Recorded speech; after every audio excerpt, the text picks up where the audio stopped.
والصلاة والسلام على محمد وعلى آله وأصحابه أجمعين.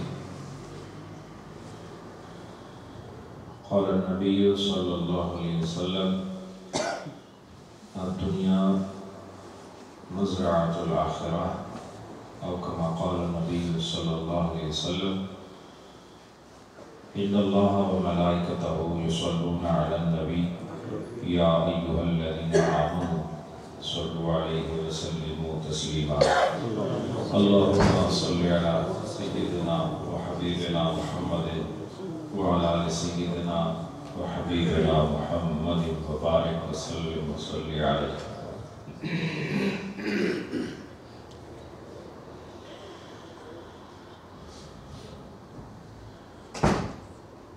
محترم حاضرین،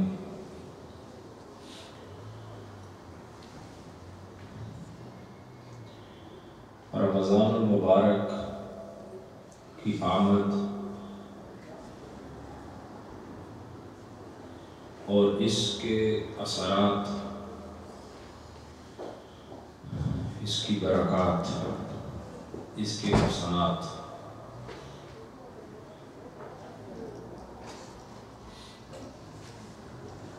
اس کے حصول کے لیے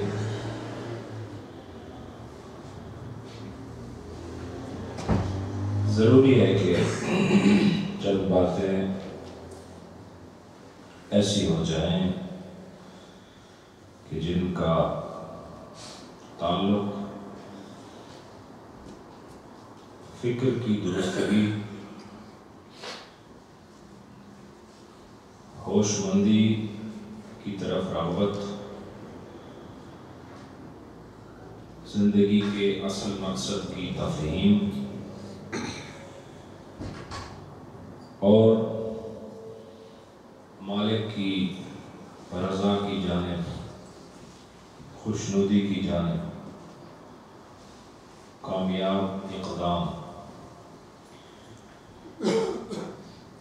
یہ وہ چند اہم باتیں ہیں جو رمضان سے پہلے میں آپ کے گوش گزار کرنا چاہتا ہوں.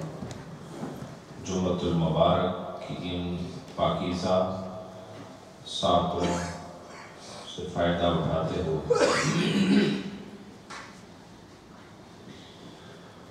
اور میری گفتگو کا پہلا مخاطب،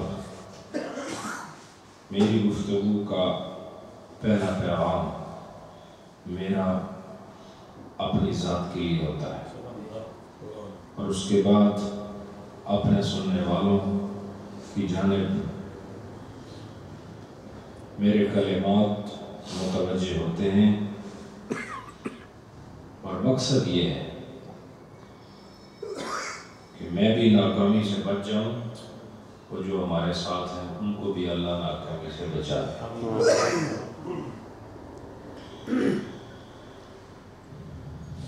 میں نے کوئی آیت کریمہ آپ کے سامنے آج تلاوت نہیں کی، بلکہ آقا نامدار فخر موجودات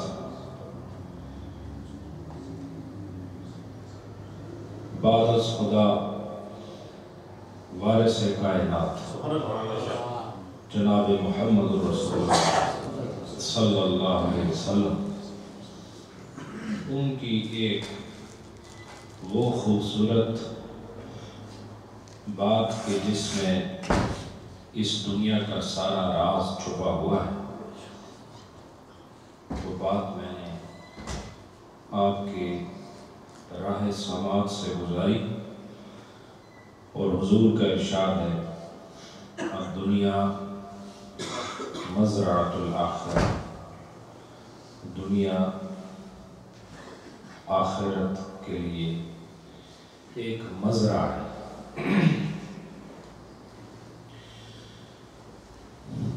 دنیا کی تعریف آپ نے نہ جانے کیا سنی ہوگی اور کیا سمجھی ہوگی، لیکن دنیا کی تعریف وہی جانتا ہے جس نے دنیا بنائی ہے. جو اس میں رہ رہا ہے وہ دنیا کی تعریف نہیں بتا سکتا، چونکہ بنانے والا سب سے زیادہ جانتا ہے کہ اس نے کیا بنایا، اور بنانے والا رب ہے۔ اور رب نے دنیا کی تعریف کو سمجھنے کے لیے ہمیں خود موقع نہیں دیا کہ تم خود سے تعریف مقرر کرو، بلکہ یہ بتا دیا کہ تمہارے سمجھانے کے لیے اور تمہاری تشفی کے لیے، تمہاری ضرورتوں کو پورا کرنے کے لیے میں نے سارا فیضان محمد کو عطا کر دیا، اور جو تمہیں چاہیے وہ ہر چیز ان کی بارگاہ میں موجود ہے، اور اسی بارگاہ سے آپ کو اس جہان کا بھی پتہ چلے گا کہ جس میں آپ سکونت پذیر ہیں، اور وہ ہے دنیا۔ اور دنیا کو میرے نبی نے فرمایا الدنیا مزرعہ، دنیا کھیتی ہے۔ مزرعہ ظرف کا صیغہ ہے۔ آپ نے لفظ سنا ہوگا زراعت، سنا ہے؟ یہ زراعت جو ہے یہ عربی کا لفظ ہے، اور جس جگہ پر زراعت ہوتی ہے نا، یعنی زراعت کو آپ یوں سمجھ لیں، انگلش میں ایگریکلچر، یہ زراعت ہے، اور وہ فیلڈ کہ جہاں کلٹیویشن ہوتی ہے، جہاں پھل پھول اگتے ہیں، اس زمین کو مزرعہ کہا جاتا ہے۔ کیا کہا جاتا ہے؟ مزرعہ۔ اور مزرعہ مطلب وہ جگہ جہاں زراعت کی جائے، یہ ظرف مکان ہے، جہاں زراعت کی جائے وہ جگہ مزرعہ ہے۔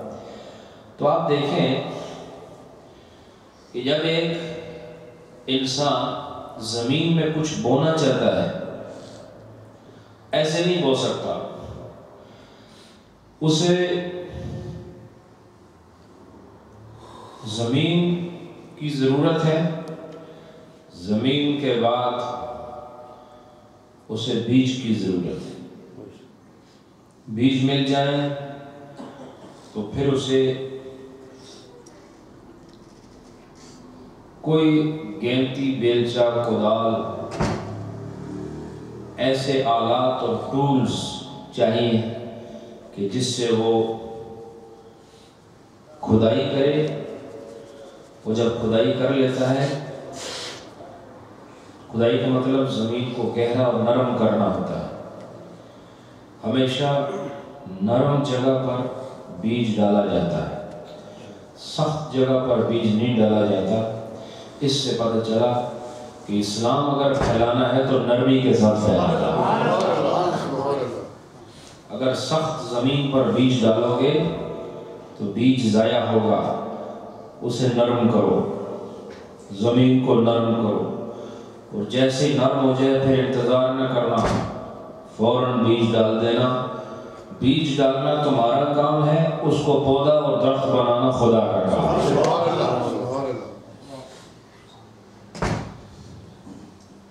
جب بیج بھی زمین میں چلا گیا،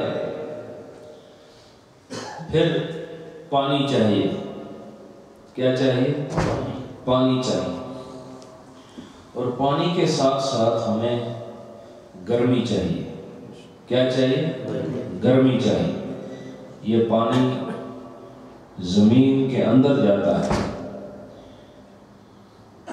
سورج اپنی تپش سے زمین کو اتنی حرارت دیتا ہے جتنی اسے ضرورت ہوتی ہے۔ دیکھو بعض جگہ گرمی کم ہوتی ہے، بعض جگہ زیادہ ہوتی ہے، دنیا کے مختلف علاقے، اسی لیے گرم علاقوں کے پھل جدا ہیں، سرد علاقوں کے پھل جدا ہیں، اس لیے کہیں تھوڑی تپش کی ضرورت ہوتی ہے، کہیں زیادہ تپش کی ضرورت ہوتی ہے، اور جہاں جہاں جتنی ضرورت ہو اللہ اس حساب سے سورج کے نظام کو اس نے مقرر کر رکھا ہے۔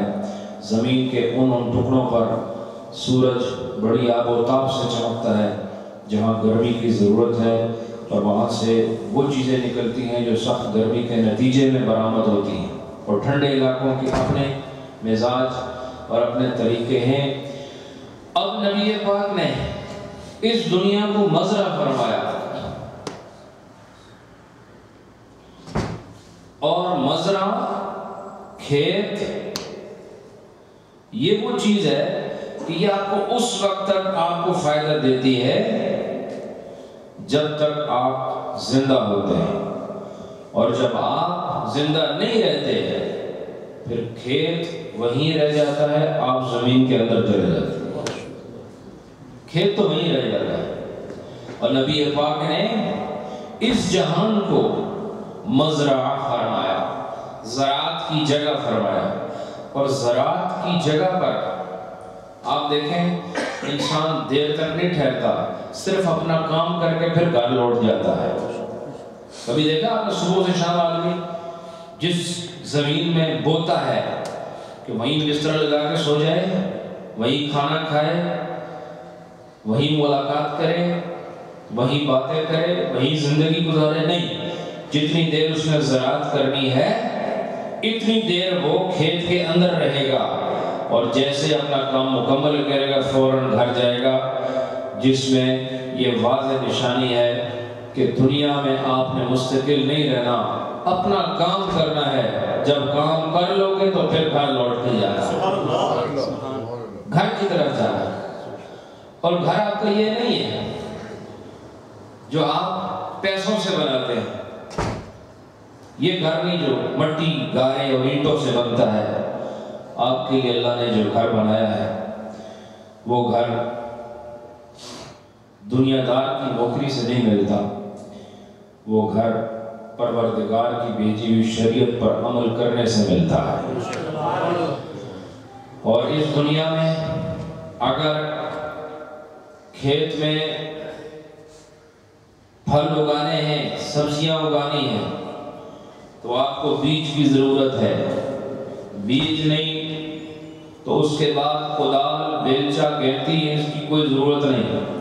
اگر بیج نہیں تو آپ کو سورج کی تپش کی ضرورت نہیں، اگر بیج نہیں تو آپ کو زمین کی ضرورت نہیں، اگر بیج نہیں تو آپ کو پانی کی ضرورت نہیں، چونکہ اصل بیج ہے جو ہے ہی نہیں، اگر وہ نہ ہوا تو باقی تمام آلات زراعت ان کی ضرورت نہیں، نہ آپ کو زمین کی ضرورت ہے، نہ آپ کو سورج کی ضرورت ہے، نہ آپ کو ہوا کی ضرورت ہے، نہ آپ کو پانی کی ضرورت ہے۔ کیوں؟ کہ بیج آپ کے پاس نہیں۔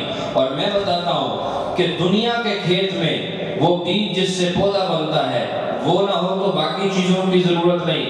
اسی طرح اسلام کے کھیت میں اور اسلام کی زمین میں یاد رکھو، اگر بیج کا مقام کسی چیز کو حاصل ہے تو وہ ایمان کی چیز ہے۔ ایمان بیج ہے، سیڈ ہے، یہ اگر نہ ہو تو پھر نہ حج کی ضرورت ہے، نہ زکوٰۃ کی ضرورت ہے، نہ نماز کی ضرورت ہے، نہ آپ کو شب و روز کی ضرورت ہے، نہ آپ کو وظیفوں کی ضرورت ہے، نہ ذکر و اذکار کی ضرورت ہے۔ یہ ساری چیزیں بعد میں ضرورت پڑتی ہیں، پہلے بیج ہونا ضروری ہے۔ اور اس کائنات میں رہنے کے لیے اسلام نے جو آپ کو بیج اور سیڈ دیا ہے وہ ایمان ہے۔ ایمان ہوگا تو پھر باقی چیزوں کی ضرورت ہے۔ اب ایمان مل گیا، بیج آپ کے ہاتھ میں آ گیا، بہت بڑا نفع ہے۔ وہ خوش بخت ہے جس کو بیج مل گیا، موتی ہے تمہارے ہاتھ میں۔ اور یہ بیج دل کی زمین پر بویا جاتا ہے، روح کی زمین پر بویا جاتا ہے۔ لیکن بیج ملا، بیج ملنے کے بعد اب پانی کی بھی ضرورت ہے، تپش کی بھی ضرورت ہے، آلات کی بھی ضرورت ہے۔ کہا جس طرح ہاتھوں میں کدال کی ضرورت ہوتی ہے اور مشینری کی ضرورت ہوتی ہے جو پلوئنگ کرتی ہے زمین کے اندر، اس کو ہموار کرتی ہے، اس کو نرم کرتی ہے، اس کی ضرورت ہے۔ تو کہا یہ سب چیزیں اسلام میں موجود ہیں۔ جب تم بیج زمین میں ڈالو گے تو اس کے بعد تمہارے پاس وہ آلات کہ جس سے زمین نرم ہوگی، وہ آلات نماز کی صورت میں تمہارے سامنے آئیں گے، حج کی شکل میں تمہارے سامنے آئیں گے، پچھلی رات کے سجدوں کے ذریعے تمہارے سامنے آئیں گے۔ یہ سارے ٹولز لے کر، نماز کا ٹول لے کر، زکوٰۃ کا ٹول لے کر، روزے کا ٹول لے کر جب زمین کو ہموار کرو گے، روح کی زمین کو، تو پھر ایمان کا بیج اس میں ڈالنا۔ اور پھر اب پانی کی بھی ضرورت ہے، تو کہا پانی کے لیے بھی اللہ نے تمہارے اندر چشمہ رکھا ہے، اس کی یاد میں، اس کی سوچ میں، اس کی فکر میں، رب کی محبت میں۔ ایمان کے بیج کو پانی دینے کے لیے کنویں کے پانی کی ضرورت نہیں، اور نہ سمندروں کے پانی کی ضرورت ہے، اس کی یاد میں سر جھکا کے 2 قطرے آنکھوں سے بہاؤ تو یہ پانی کی ضرورت پوری کر دے۔ اور پھر پانی مکمل، وہ جو رو نہ سکے۔ آپ کو پتہ ہے کہ رونا بھی خدا کی یاد میں عبادت ہے، جو ہم میں سے کوئی نہیں کرتا۔ ہم میں سے روتا انسان اس وقت ہے جب اس کا باپ مر جائے، جب اس کی ماں مر جائے، جب اس کا بیٹا مر جائے، سارا کاروبار ڈوب جائے، یا اسے خود بہت زیادہ تکلیف ہو رہی ہو، ہاتھ پاؤں کٹ جائے، تب اس کی آنکھوں سے آنسو نکلتے ہیں۔ یہ رونا اور یہ درد یہ جانوروں کو بھی حاصل ہے، لیکن انسان چونکہ مادیت پرست ہے اور ظاہر پرست ہے، حقیقت سے ناشنا ہے، لیکن رب تعالیٰ کی محبت میں جو روتا ہے اس کے سارے درد کم ہو جائے۔ ایک درد سارے دردوں سے چھٹکارا دے سکتا ہے، اور ایک ذات کی یاد ہر چیز سے آپ کو فراموش کر سکتی ہے۔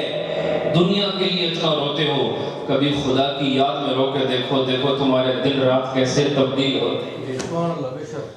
آپ نے صرف اپنے غموں میں رویا، آپ نے رونا سیکھا لیکن صرف اپنے غموں کو سامنے رکھ کر، لیکن عشق الہی اور عشق محمدی کے درد میں کبھی ایک آنسو بہاؤ تو پھر دیکھو کہ وہ آنسو سمندر بن کے تمہارے گناہوں کو ساتھ لے جائے۔ اور پھر اس زمین پر تپش کی بھی ضرورت ہے، اور میں بتاتا ہوں کہ عشق محمدی کی آگ سے اس بیج کو ایسی تپش دو کہ جب یہ بیج محبت کے آنسو، نماز کے آلات، حج کے آلات اور زکوٰۃ و صوم و صلاۃ کے آلات سے خدائی کی منزلوں سے گزرنے کے بعد جب عشق محمدی کی تپش لے کر جب یہ درخت زمین کو پھاڑتا ہوا دل کی زمین سے جب باہر نکلے گا تو اس کی شاخیں نظر نہیں آئیں گی، تمہارا انگ انگ بولے گا کہ یہ مسلمان جا رہا ہے، یہ کامل جا رہا ہے، یہ خدا پرست جا رہا ہے، یہ سوز محبت والا جا رہا ہے، یہ عشق میں وفا کی منزل پر فائز جا رہا ہے، یہ وہ ہے جو حقیقت جانتا ہے، پردے جس کی نگاہوں سے ہٹ چکے ہیں، یہ وہ ہے جو اندر سے بھی مسلمان ہے، باہر سے بھی اسلام کا نمونہ نظر آ رہا ہے۔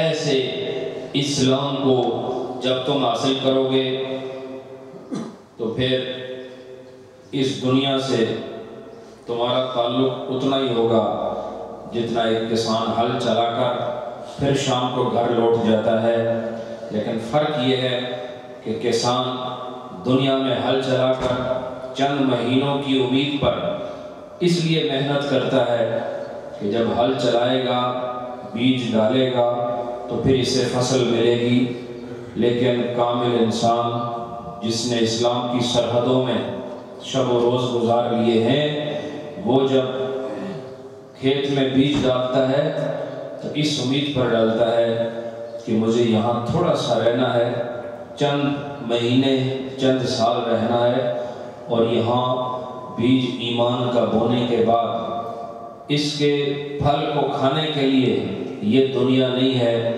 میں نے اس دنیا میں عارضی رہنا ہے، اور اگلے جہان میں جا کر وہ بویا ہوا بیج جو ایمان کا تھا اور زمین دل کی تھی، جذبات اور کیفیات اور موسم روح کے تھے اور تپش عشق محمدی کی تھی اور پانی خدا کی یاد کا تھا، تو پھر آپ دیکھیں گے کہ یہ جب حشر میں پہنچے گا اس کے چہرے کو دیکھ کر سب سمجھ جائیں گے کہ یہ وہ انسان ہے کہ جو دنیا میں ایک کسان کی طرح رہا اور اس نے بیج بویا اور آج یہاں پر اللہ کی بارگاہ سے نور کی فصل لینے کے لیے آ گیا ہے، کامیابی کی فصل لینے کے لیے آ گیا ہے۔ تو وہ دنیا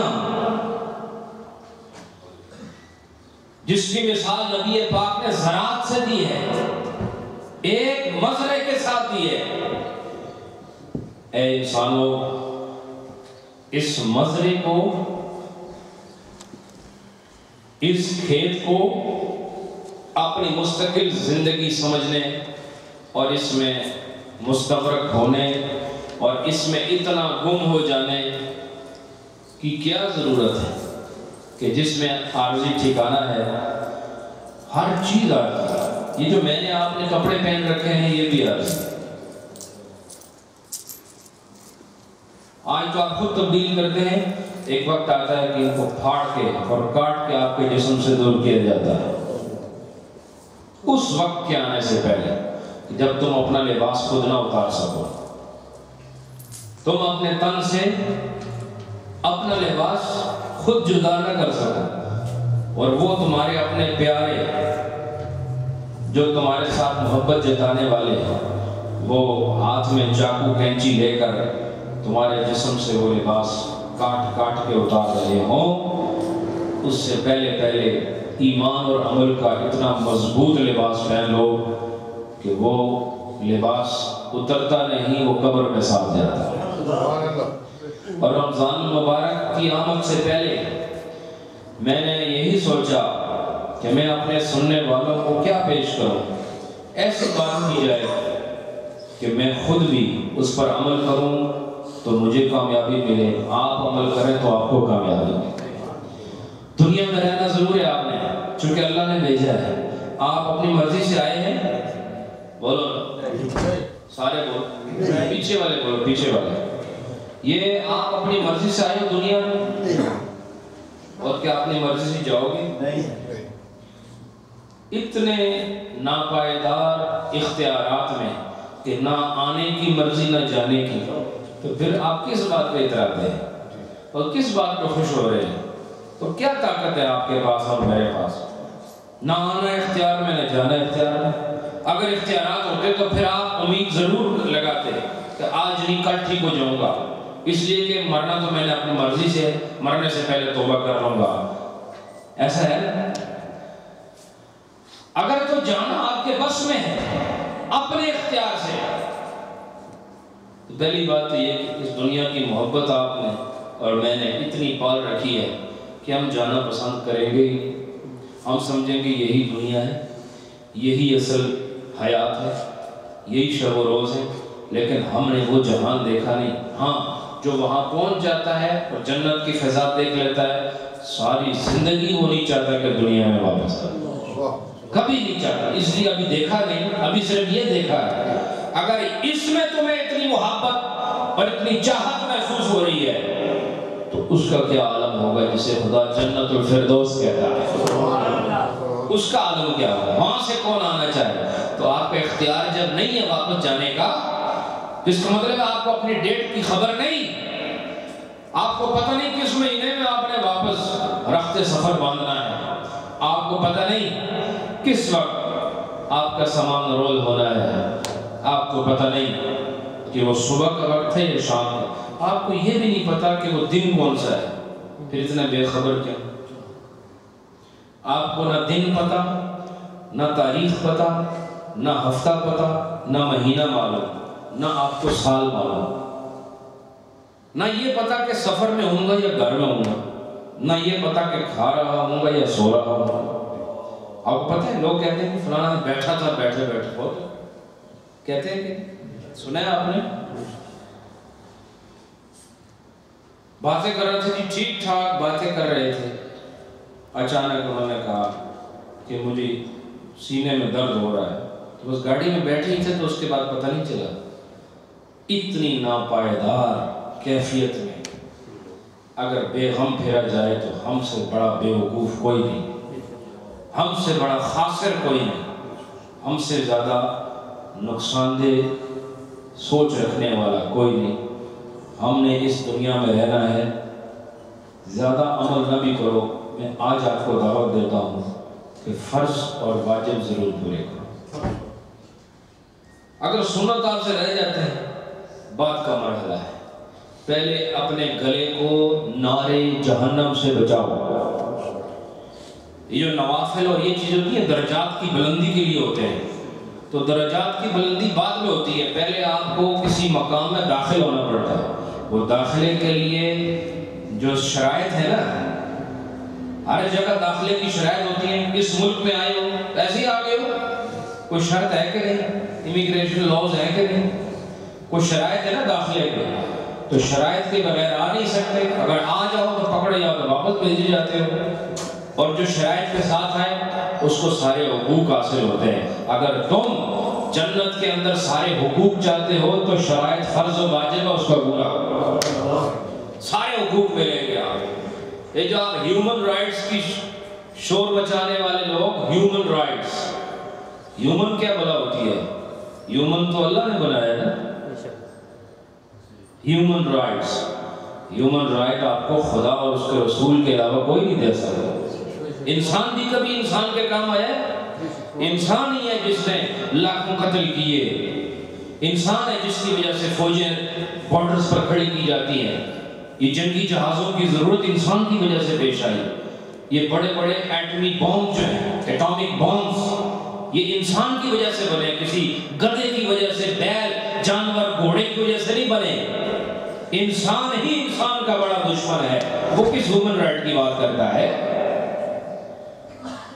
یہ جتنے بھی آلات حرب اور جنگی ساز و سامان تیار کیا جاتا ہے، یہ انسان کی وجہ سے۔ ایک انسان دوسرے سے خوف زدہ ہے، ایک انسان دوسرے سے ڈر رہا ہے، تو انسان کو کیا پتا ہیومن رائٹس کیا ہے؟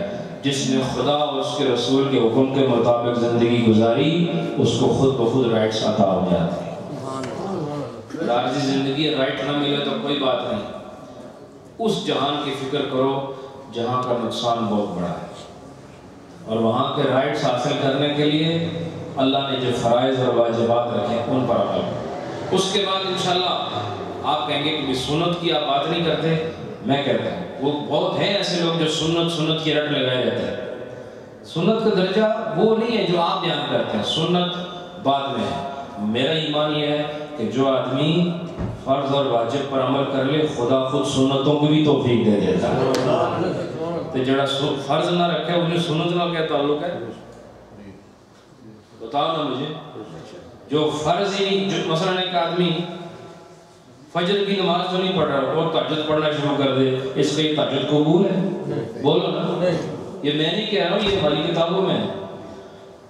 تو وہ جو نفل ہے وہ بعد میں، پہلے فرض کا درجہ ہے۔ رمضان المبارک کی آمد ہے، میں نے سوچا کہ میں ایسا موضوع منتخب کروں کہ جس سے مجھے اور آپ کو نصیحت حاصل ہو جائے، اور یہ گفتگو جو میں کر رہا ہوں یہ لاکھ تقریروں سے بہتر ہے، لاکھ خطابات سے بہتر۔ وہ خطاب جو ہماری سوچ اور ہماری فکر اور طرز عمل کو تبدیل کر دے اور اسلام کی جانب موڑ دے، یہ وہ تقریر ہے جو خدا اور اس کا رسول بھی پسند کرتا ہے، اور مجھے اور آپ کو بھی اسی کا فائدہ ہو رہا ہے۔ اس لیے اپنی آنکھ کو بچاؤ، زبان کو بچاؤ، اپنے کانوں کو بچاؤ، اپنے ظاہر باطن کو پاکیزگی عطا کرو۔ اللہ تعالیٰ مجھے اور آپ سب کو یہ جو اسلام کا نور ہے، وہ بیج جو ہمیں مل گیا ہے، خدا ہمیں صحیح معنی میں اسے بونے کی اور پھر اس کا پھل کھانے کی توفیق عطا فرمائے۔ آخر دعوایا ان الحمدللہ رب العالمین۔